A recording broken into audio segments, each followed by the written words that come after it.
Hey guys, so this presidential season has been the weirdest and the cruelest that I have ever witnessed, and it's been dominated by some pretty bold personalities, the boldest of which is, of course, Donald Trump. Now, I've been sitting on this video, I think like a lot of people, because I hoped that he would just go away and fizzle out. But now that he's been nominated by the Republican Party as their nominee for the presidency of the United States, I think it's time that we make these videos, because Donald Trump is not the man that he portrays himself as. He's a con man and a liar, and he would be dangerous as the President of the United States. Now, as a fair disclaimer, I am not endorsing any other candidate in this video. I am simply making a video about how dangerous I think he would be. One of the reasons I see people voting for Donald Trump is they think that he's this insane businessman that's going to bring American jobs back to American soil, and that's not true. In fact, as late as June of 2016, last month, he was filing for special immigration status under HB 2 so that he could bring in immigrant workers under temporary visas to work as cooks and maids and drivers at his properties all over the country. And his excuse was that he couldn't find American citizens who were willing to take those jobs.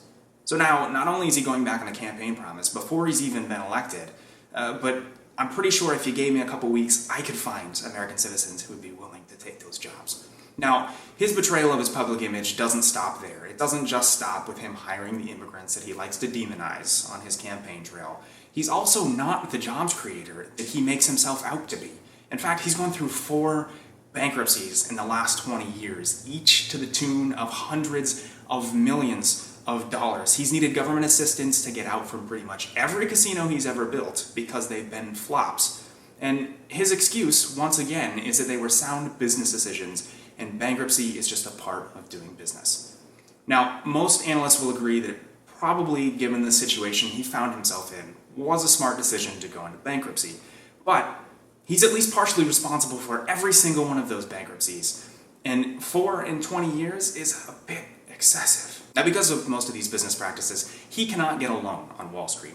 No one will lend him money. Citigroup, JP Morgan Chase, Morgan Stanley all refuse to be a part of his projects. And an executive at Goldman Sachs once said, and I quote, "We all knew better than to pitch a Trump-related project." The only bank that will loan him money, Deutsche Bank, which has been his backer for 15, 16 years, loaned him $644 million in 2005, $500 million to build this tower in the middle of Chicago. And when the economy went south, he missed a $344 million payment. But he didn't file for bankruptcy this time. He sued Deutsche Bank. He sued them for $3 billion in damages. Damages for what? I have no idea, but he sued them, and he claimed that under this contract provision called force majeure, that he wasn't required to pay his debtors until the economy improved. Now, that contract language is specifically designed, say you have a hotel, and a hurricane comes through and wipes it out completely, your building's destroyed and you can't put people in it. It's designed to be a stopgap between that hurricane and when you actually get your building up and running again. It is not designed for economic downturns, and the only reason he used it in the first place is because someone from the Federal Reserve said that the economic downturn was like a tsunami of bad credit. That was his argument in court. Now, he didn't win that lawsuit. He lost, and he settled out of court with Deutsche Bank.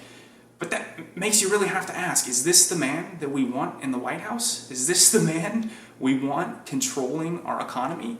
Is this the man that we want negotiating with foreign leaders? Speaking of foreign leaders, Donald Trump made it very clear very early on that he had no foreign policy advisors and no idea what he was talking about. During an interview with Chuck Todd on Meet the Press, Donald Trump was asked where he gets his foreign policy advice. And he said he watches the shows to get his foreign policy advice. Now, obviously, Chuck Todd pressed him a little further, saying that he was asking for a specific person that he gets his foreign policy advice from, and Donald Trump named Colonel Jack Jacobs. Now, obviously, somebody went to fact-check this, and they asked Colonel Jacobs about Donald Trump's statement, and he admitted to knowing Trump, but said that he had never advised him on foreign policy, and wasn't even sure if Donald Trump had foreign policy advisors. Now, that's an example of Donald Trump telling a lie, but sometimes him telling the truth is far scarier than his lies. The man advocated for war crimes, for God's sake, on multiple occasions.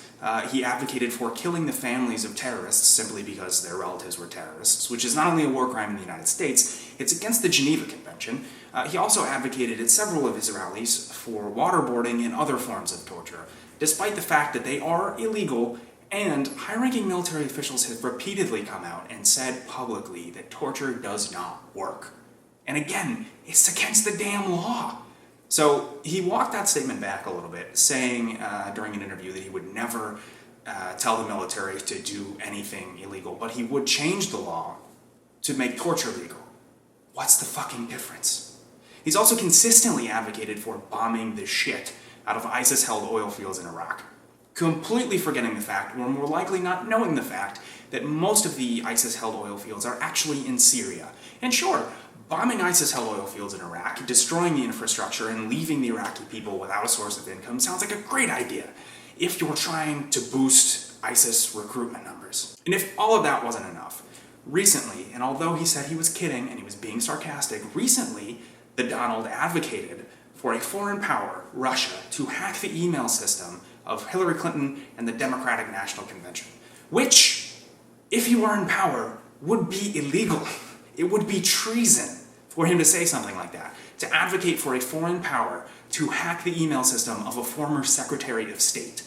But given his disdain for the media and the comments he's made about power and torture, Donald Trump sounds more like a dictator than he does a president, so it's no surprise that he has no respect for the rule of law. Now, beyond all that, he is racist and sexist. He's responsible for comments, and I don't even have to go into these comments in great detail because they're so infamous, but he's responsible for comments like, all Mexicans are rapists and murderers, his insinuation that a third-generation-born American Latino judge could not be impartial, and his policy to ban all Muslims pretty much sums up his tolerance for diversity. He's also responsible for saying that Megyn Kelly was bleeding out of her wherever when she was less than friendly with him on a debate stage, essentially saying it was her period that made her aggressive, posing such poignant questions as, if Hillary Clinton can't satisfy her husband, how can she satisfy America?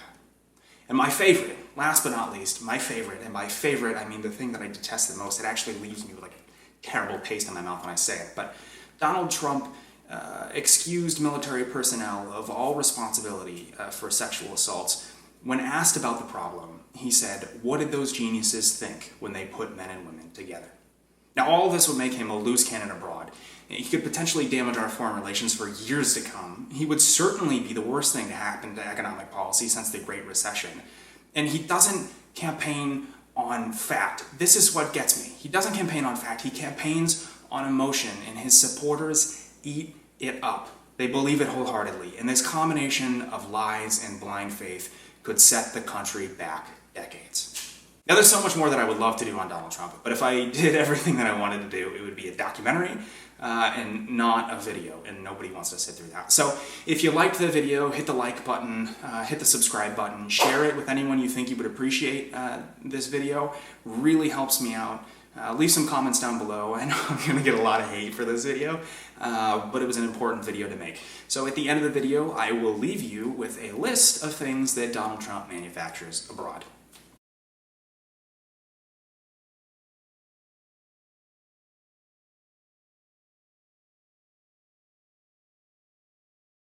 This video is going to be huge. It's going to be huge.